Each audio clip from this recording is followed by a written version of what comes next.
Welcome to the Clear to Close podcast with our hosts, local mortgage expert Ryan Bolton and Carson Jones, owner of Team Honey with Red Rock Real Estate. Ryan and Carson have the questions and answers, tips and tricks, do's and don'ts, and expert guests to help explain all the steps needed to buy or sell real estate. And now it's time for the Clear to Close podcast. Welcome back, everybody. My name's Carson Jones. Ryan Bolton here with me, and today we're going to go through a little bit of Q&A for you.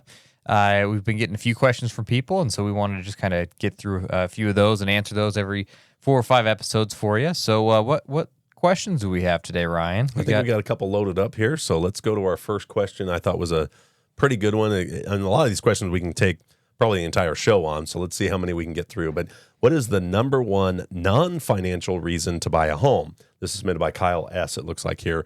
So we always talk about the financial reasons to buy a home, which makes a lot of sense, and that's why a lot of people do buy a home. But what would you say is kind of the number one non-financial reason to be a homeowner versus a renter?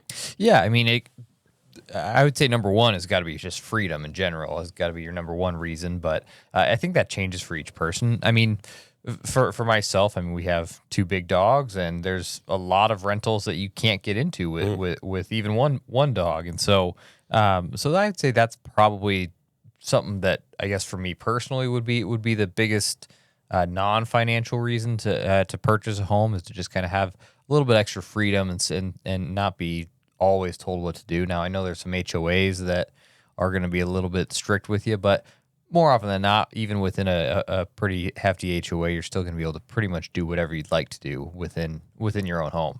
You know, I had a question that was submitted that was kind of similar. The guy wanted to remodel his kitchen in the rental. And I'm like, one, why would you do that? You're fixing up somebody else's house. But second of all, you're just wasting money because it's not going towards your thing. You know, yeah, you get maybe a little better use out of it or something like that. But I was like, wow, that's kind of what a waste of money. Yeah. You know, when you wouldn't, that's why you save that money to be a homeowner, not to be a renter to fix somebody else's kitchen. But for me, I think if you ask my wife, she'd be the same thing. We have pets. She wouldn't live without having a dog or a cat or something around the house. So having that freedom to have an animal. I mean, I know so many people in Southern Utah that want to rent with pets that can't. They're just, so many of the property management companies just flat out say, nope, no pets allowed. Even if the homeowner will allow it, the property managers say, no, it's just too much hassle, liability, cleaning up, you know, that type of stuff, redoing the carpet, the paint, you know, whatever you have to do with the pets. Yeah. So I think my wife would really resonate with that part. For me, I'm always a financial kind of person, having the stability of the payment. You know, it is kind of a financial reason as well, but that stability, that consistency, that knowing what your payment's always going to be, where there's so many times right now, rents just keep going up.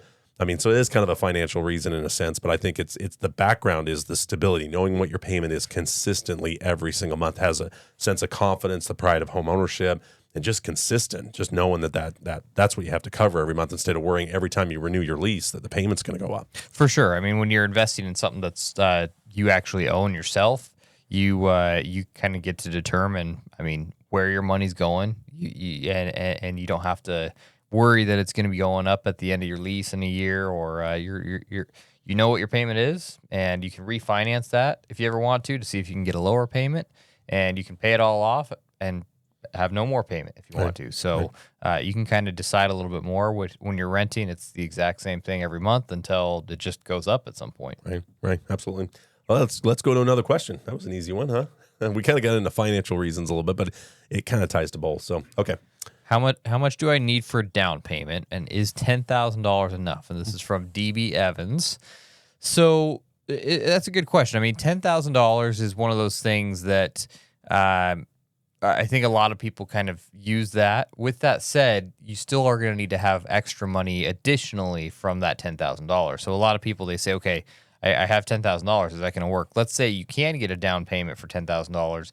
You're still going to have some other money in the bank. Your lender is going to want to see usually X amount of months of payments pretty much stored away. They're going to want to see that you actually have some money saved up. So it'd be tough to just say $10,000 in your bank account is good. With that said, there are ways to get a $10,000 down payment. A lot of that is just going to be a matter of what type of loan you get. With that said, I mean, what did we say the FHA average was, 6%? Yeah, so I saw a report that showed first-time home buyers, the average is about 6%. Yeah. And there's a lot of programs that require 3.5% down. I know it's weird to not have it be a round number. It's 3.5% with FHA. The next tier is 5%, and then in 5% tiers after that. Okay. So 10,000 does seem like a good chunk of change to put down. But like I said, if it doesn't meet that minimum of 3.5, then it isn't enough for the down payment. Yeah. That's where you have to look at 100% financing options. Yeah. And like you said, we don't want to, as a lender, we don't want to see that we're taking every dime that you have just to make the down payment. We want to see you have some money in the bank. It's called reserves. Typically, they want to see 2 to 3 months of whatever the new payment is in the bank. Now, this still can be 401s, retirement. It can be those types of savings accounts, not just in your day-to-day checking and savings. But that's a requirement on top of down payment. Plus, there's going to be closing costs. So to do the loan, there's going to be costs for title and underwriting, home inspection, home appraisal. There's other fees on top of your down payment that most people don't realize. So a lot of times when I have a client that has 5 or 10 grand that they're working with, we look at 100% financing options because that money's better off in savings or reserve, and it's better off to maybe just pay off other debts. It goes further to pay off a credit card or pay down a car loan or something, changes their payment more than putting it down on a house. Like a lot of people think, okay, if I put 10 grand down on a car, my payment's going to drop in half. Well, $10,000 on a $400,000 purchase, honestly, doesn't go that far. True. You might be saving $30 a month, but you're tying up 10 grand to do it. Usually you're better off to keep your money. So is it enough for a down payment? Yes, but just consider whatever the sales price is. If you take 5% of that, that's probably what you actually need to have in the bank if you're going to do a down payment. And then if you're not a first-time home buyer, the average is about 13%. So because they're usually rolling equity from another home or something along those lines, Right. or maybe they've been able to build up more reserve in their 401k and they can withdraw that money for a down payment. But honestly, a lot of times I show clients, you're better off to put a little less down, keep that money, pay off other debts, so all you have is the home loan instead of a bunch of other credit cards. Well, and we were talking about that a lot during COVID when rates were down in the 3s or even high 2s at some points. I mean, we were kind of trying to tell people like, hey, give yourself a low down payment. This is pretty much free money that they've been giving away with those super, super low interest rates. And so a lot of people, they said, oh, well, I want to put, $200,000 down. We said, why? I keep that. Let's invest that into something else, and then or buy another property, right? Buy another property with that extra cash that you've got, because the financing was so cheap that it's hard to kind of see a reason to put all that cash down when you only a 3 or less percent interest rate. You might as well.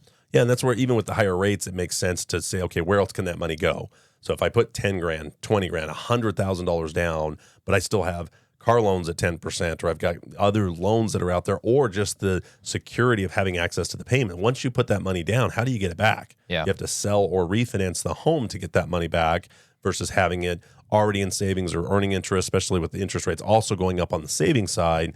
You can offset some of your payment by just using the money other places. Right. I mean, we always talk about diversification with stocks, bonds, gold, commodities, but then we put all of our money down on one house.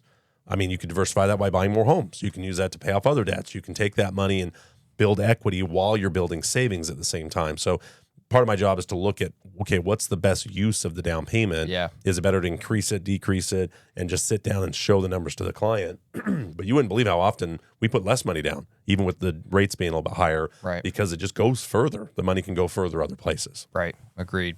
Let's jump to another question. Let's see what else we got. So question number 3 that we've got is, can I back out of buying a home after the home inspection? This is from Amanda. So yes, I mean, the answer is yes, but also this is going to be, it depends on your how the offer is written. And this is, again, why it's important to have somebody who knows how to write an offer and make sure all these deadlines and stipulations are accurate, because if you don't write an offer correctly, then honestly, you could have deadlines that you can't really back out of your house after a week. If you know how to write it correctly and you have an agent who knows what they're doing, they can easily make it so that you have until, say, 30 days or more to back out of your house at no charge. Right. So more often than not, after your inspection, you're going to have a negotiating period. You're going to be able to negotiate, okay, we have X, Y, and Z repairs that we need to have fixed, or you could say we have these repairs that are going to cost us $5,000, so we need to take $5,000 off the price, right? So yes, if that negotiation happens and then you just can't come to an agreement with, between buyer and seller, then often there's times that the buyer's just saying, hey, I'm going to back out. As long as that's before the due diligence deadline, then there's no problem to back out. They'll get their earnest money back. With that said, if it's after the due diligence deadline, technically they cannot back out because of an inspection-related problem. Right. They can back out because of, say, a financing or appraisal problem before the financing and appraisal deadline, which is usually a week or two later. However, for an inspection-related reason, it has to be before that deadline. So make sure when you're writing an offer to write an offer that has the that due diligence deadline, probably a good 2.5 to 3 weeks out, to give you plenty of time to do all that inspection work and any negotiations that are needed. And that's such an important thing. Get a home inspection. I think that's one of the most important things when you're buying a house. Is it just like if you're buying a car, you just drive around the block and that's it. But now you're talking about $300,000, $400,000, $500,000 investment. You want to get somebody who goes in there and checks every light switch, turns on every appliance, just goes through. I mean, mostly their job is to find something wrong with the house. So get a home inspection. But like you said, there's deadlines that once you pass that deadline, that can't be the reason that you're backing out of the contract without risking the earnest money. But like I said, if you get past the home inspection, so that you really just want to know the date. So if the date's Friday and you get your home inspection Thursday, that doesn't give you a lot of time. So you do want to get those things scheduled right after the contract's done. Right. And it is something that you just have, if that's the reason you're backing out, it's got to be before that deadline. So just know the deadline's in the contract. Yeah, and they will. I mean, like you said, the inspector is going to find something most of the time. And one thing that I learned pretty early on when I got into real estate is that certain buyers, certain agents, they get an inspection and then they look at that and they say, okay, well, everything on here is supposed to be repaired. But that's not the case. And Right. so you got to know when you're buying a house. And unfortunately, there's a lot of realtors out there who will recommend this to their clients, is just to ask for absolutely everything to be repaired. And the purpose of an inspection is to know what you're buying. And that's something that needs to be understood within the industry, because a lot of people, they get upset. Oh, what do you mean you're not going to fix this doorknob or whatever? Which, are we going to let the doorknob be what ruins this entire deal, right? And so this is more to know what you're going to be purchasing. If there's a major item on the inspection, of course, that's something, okay, we need to have this addressed, either with a decrease in the price or with an actual repair by somebody who's licensed to repair that. And that's a great point, because it's something I haven't seen a single report that doesn't have something wrong. Every house has something wrong, but it can be as simple as, the door doesn't shut correctly, right, or a tile is broken on the roof, something like that. It's not really affecting the integrity of the entire roof, but there's the tile's cracked or something like that. And either of those are going to be enough for buyers to say, oh, well, we have to get this repaired, otherwise we can't buy this house. And unfortunately, there's you kind of have to get to the point of knowing that, okay, this is just telling us what we're buying. We have $500 or so that we're going to need to maybe do a little bit of fix-ups here once we get into it, and that's it. Yeah, and I think every home inspector in Southern Utah has the same little template of the little pest control little rubber things that go around the doors, because it gets really hot here. They kind of shrink and grow, and that's on every report. I've always seen the little little rubber thing under the door, the little pest control thing is always just needs to be replaced. It's like the most common thing, and then a broken tile. Yeah. We have a lot of tile roofs in Southern Utah, and you'll get hail, you'll get birds, you'll get rot, whatever that kind of just cracks those tiles. But it's not like it's affecting or making the roof leak or something along those lines. But like you said, the home inspection is designed to kind of show you what is wrong with the home, find out if there is something major that you're walking into, like leaking or electrical, plumbing, that's something that really does need to be addressed. But a lot of times, do you see it's more common where people do the price reduction or the sellers just fix it? What are you seeing on your side? So that's a really good question, and honestly, I think it's gotten to the point where a lot of the time sellers are wanting or buyers are wanting the seller to fix it, because sometimes maybe it's an old single lady buying it, and she says, "Oh, well, I don't have the manpower to go and fix that myself." However, if you're working with me as your buyer's agent, I am always going to recommend you to ask for a price reduction instead.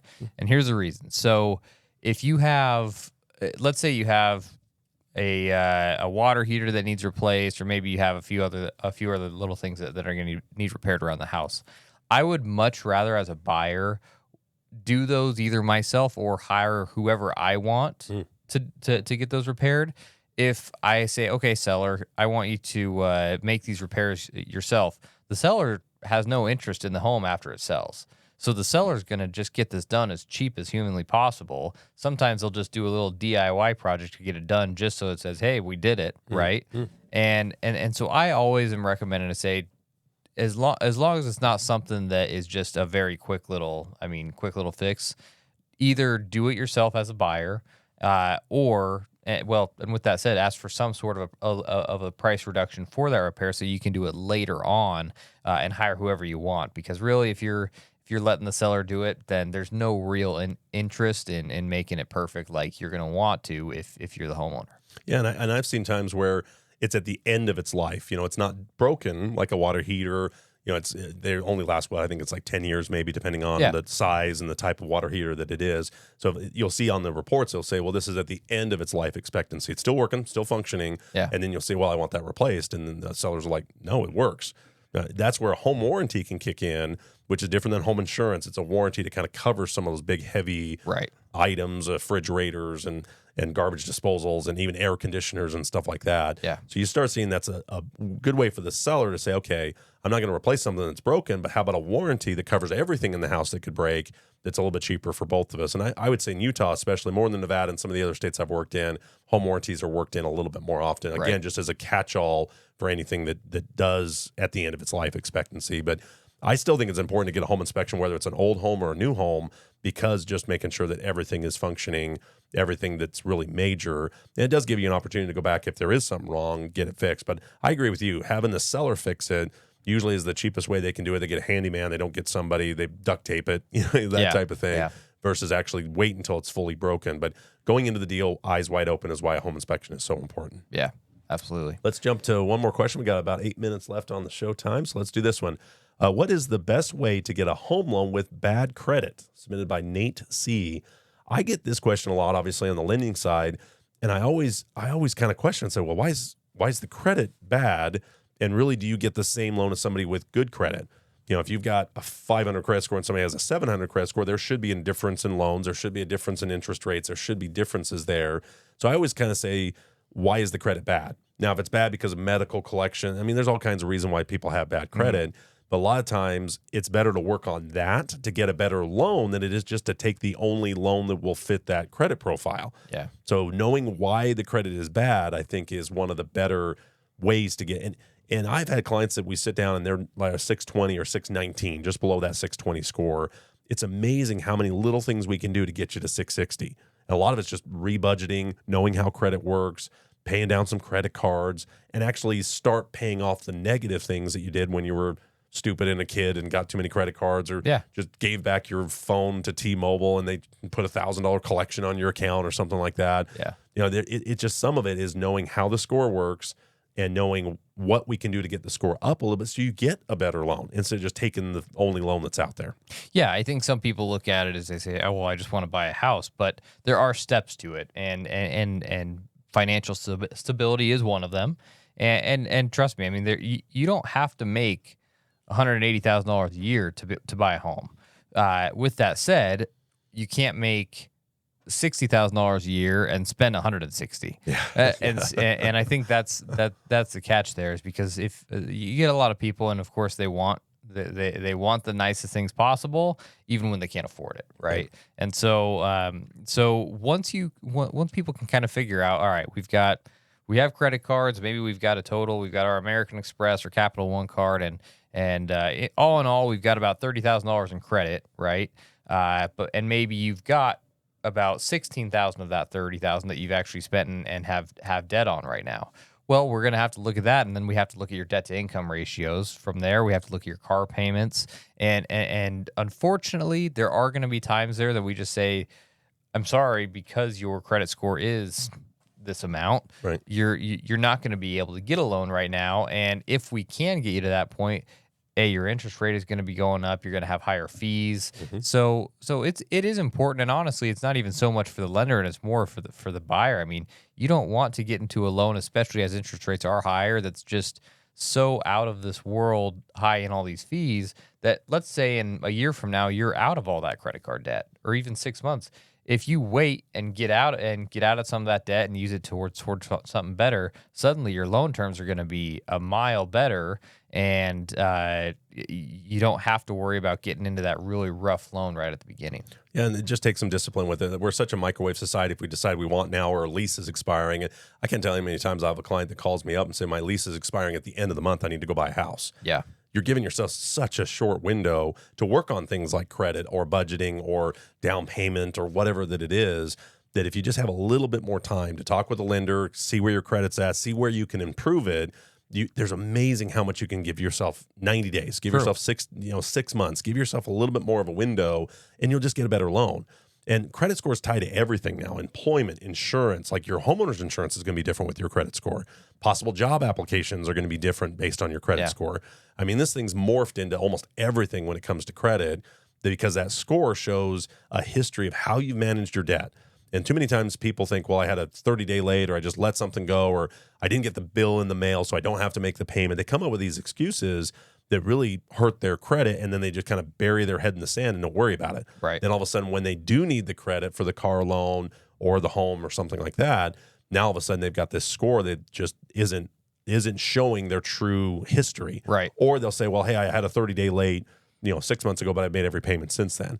Realize it's a longer history than that. They really want to know, what's the likelihood this person's going to make the payment back? Have they made their payments on the simplest of debts? If they keep missing a $20 payment, a $30 payment, a $100 payment, something like that, now we're going to do a $2,500 payment. Exactly. Yeah. Now housing's a little different, rent's a little different. That's something more likely you're going to miss the payments on that before you start missing the payments on a car loan, or there's like tiers of what goes default first. Yeah. But it is something where these are things you need to be thinking about now, especially if you know your lease is going to expire. This is the time to start looking at credit, start looking at budgets, start kind of figuring out what you qualify for. Then you'll also be ready when your home does show up on the market. You don't want to be something where you're not ready and yet the home you really want shows up, then you can't get the loan, or the loan you get's a 1% higher interest rate or something like that. So spending time really makes a big difference. You're very much an expert in credit and what it's going to take for somebody to actually get approved for a loan. Mm-hmm. So, I mean, let me ask you, maybe a question that I might have, say if I'm going to buy a house, is what would you say is like a minimum credit score that you may need to really get approved for a house? And then B, like how much can say, okay, let's say you miss a payment on a credit card, right? How much can that realistically bring your score down? That was a really good question. So what do you think the average is in Utah? The average credit score? Yep. That's a good, I'll just say 650. 683 in Utah. That was the last time they reported it. The worst state's Nevada. I think they're down to like 662. Okay. So if you're below that, you're below average. If you're above it, you're above average. So we hear these scores. I have a 700 score. Or I've had people say I've got a 900 score, which actually doesn't exist. But it's something where when you get over 740, you're in that top tier. That's some of the top tiers. So anything under 680, you're below average. So think of that, the average person. If you're under that, you're below that. So it's something where that's almost like a marker to say, I want to get above average. So that's one number there. But a lot of loans will go down to about 620. As soon as you get under that, the rates and terms, down payment requirements really start getting worse. But honestly, if you can get over 680, that's where better stuff starts to kick in. Other programs open up. Like there's some that just don't go below a 680 credit score. Right. Or if they do, there's hits for it or so much, you have to switch to a different program, which requires higher mortgage insurance or something to offset your risk. So interest rate, insurance, it's all based on risk. The more you can minimize the risk, the better your rates and terms. Credit score is one of those risks. Like you talked about, debt ratio, other things factor in, loan to value, down payment. But score is such a big factor that even if you have $1 million in the bank and you got to make $1 million a month, but you have a 500 credit score, it'll still drag you down more than the reverse. Having lower income but a higher credit score can help you. So the next thing, lates. That's a big part of your credit history, especially the more recent the late is or the more recent the credit collection or judgment or whatever that it is. Yeah. So how much does it affect your score is based on what other debts that you have out there. But you can see a big 50 to 100 point drop just within the first month of that late. As you distance yourself from it, that's where you'll see your score start to go up. But always kind of hit a ceiling until you kind of deal with those collections, deal with those charge-offs, deal with what it is. Now, sometimes interest gets added to those things as well. So maybe it's a collection for $500. You might end up owing $1,000 if you just let it go. Yeah. When you're just better off to just deal with it, get it resolved, get it paid, and start working on building the credit file. Well, and in the end, a lot of those companies, let's say you just stop paying altogether. Some of these credit cards end up suing you for it, or it depends on the amount. A lot of times they'll just let it sit there. A collection company might buy it. It'll just kind of sit there and always just kind of keep your score down. And every time you pull your credit, you got to explain the stupid thing. Yeah. That's what I can tell when I talk to clients about. They've had kind of a pre-done story about how they had to deal with like I said, T-Mobile. Or some equipment they never turn back in, or a rental agreement. There's always going to be an excuse with it. I'm not saying that all the people that have the debts are angels by any means, but at the same time, you just have to say, you know what, it's just better to get it resolved, so I don't have to Yeah. explain it every single time I pull my credit report. Well, thanks so much for watching. Send us more questions. We'd love to do another Q&A here soon, and we'll be back with an episode probably next week. Yeah, absolutely. So really appreciate the show. We got it out on every audio system that's out there. We've got it on YouTube, so it's been really fun, and it's really great to have these questions come in. So you can submit a question to us. We'll get to them in another show. Okay, thanks again, everyone. Hey, great show again, as always. Thanks, producer guy. You betcha.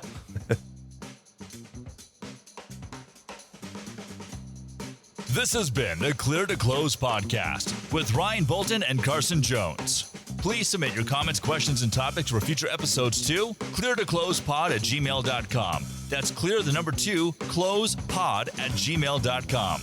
Or find myhomeutah.com or ryanbolton.com. Please like, follow, and share. And until next time, this is the Clear to Close podcast. Views expressed do not necessarily reflect those of Patriot Home Mortgage or Team Honey with Red Rock Real Estate. License number NMLS 299717. This has been a production from a podcast studio.